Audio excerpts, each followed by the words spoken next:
Bihis mo na ako, alis ako. Punta ako ng company ng motor. Kasi may papalo up lang ako doon. So, bihis muna tayo. Para, ano, kasi, kailangan namin agahan. Punta doon sa opisina ng motor. Para kami yung maunang i-assist doon. Kasi sobrang tagal. Baka mayang hapon pa kayo makauwi. Kaya, medyo agahan namin yung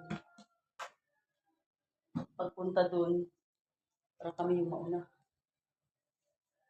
Kasi mahirap na pag daming tao.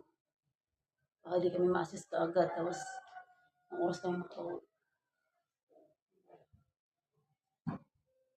Mahirap na.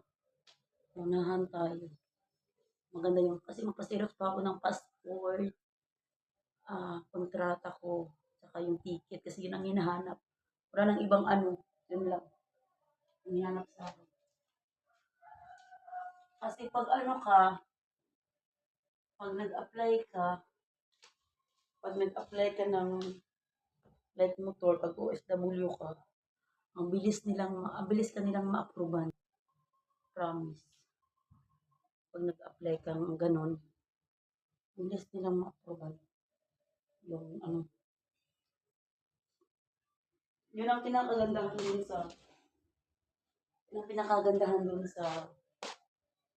pag nag-apply ka, pag OFW ka, ang bilis talaga ma-approvean.